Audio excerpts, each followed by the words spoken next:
Ayan, tama-tama. Nag-iikot ako ngayon dito sa shop natin.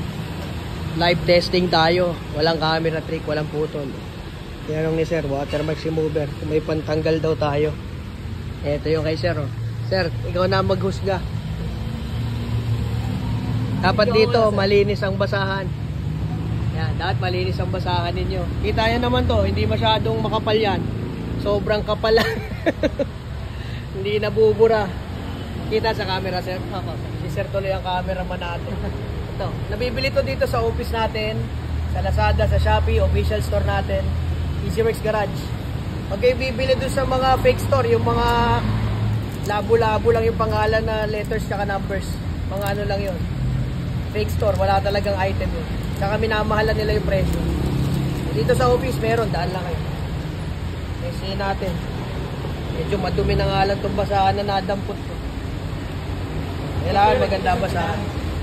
Kasi natin, kapal niya, no? Hindi nabubura. So ito, pantanggal to ng watermarks. Meron din tayong glass cleaner, yun yung pang-maintain natin. Para yung mga maninipis pala na watermark, tatanggal niya. Lagyan lang natin ng marka. Ikot-ikutin nyo lang. Pwede up, down, left, right. Maganda, may isa pa kayong basahan. Para yun yung pangtanggal ninyo ng chemical. O kaya, buhusan na lang ninyo ng tubig. Huwag nyo patatagalin hanggang matuyo. O ayan. Dok, kita na. Kita na ba, Sir? Oo.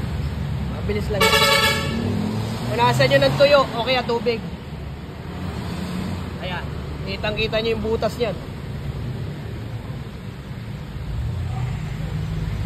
Ayos ah. Isa nga lang nadala kong basahan. Dapat dalawa. Para walang chemical yung basahan na pamunas nyo. Sample lang naman to.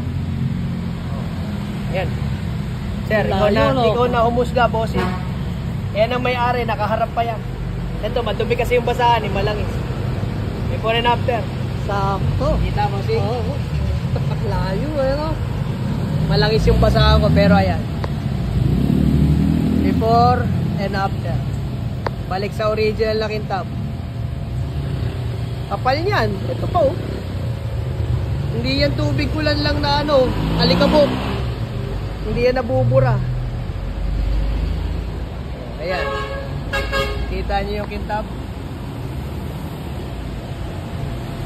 Ayan ang mayari. Si Bossing, okay lang? O, shoutout kay Bossing. Ayan. Live yan. Walang camera trick. Pwede kayo bumili dun sa office namin.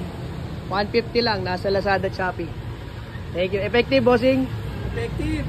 Thank you po. Mahabol. Bossing, makikihawak lang ng camera. Hindi lang po yan sa salamin pwede. Itong mga chrome, pwede rin yan. Kita dyan, sir? Patak lang kayo ng konti. Hard water. Talagang marka talaga yan. Hindi yan dumi lang. Tanggal. Oo ba? Nagugulat si sir. Ayan. Tagal na yan. Hindi yan natatanggal sa car wash. Kasi watermark talaga yan na makapal eh. Wala pa 10 siguro. Balik. Balik na rin nyo lang yung basahan. Tanggal. Yung iba kasi nililiha pa kaya nagagasgas yung chrome. Ito pa sir oh. Lapit mo. Ayan, may mga scratches na, di ba? Kapal yan no.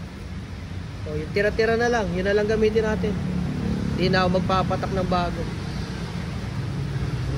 Glass and chrome parts. Kahit yung sa mga CR, yung mga salamin sa CR, yung mga chrome handle ng gripo, shower head, flash, yung mga hawakan ng flash, tanggal yan.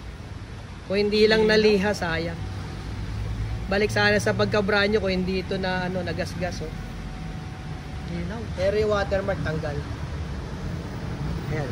Ano lang yan, oh, dahil madumi yung basahan ko. Pero pag walang dumi yung basahan, ganyan. Yan. Malangis yung basahan eh.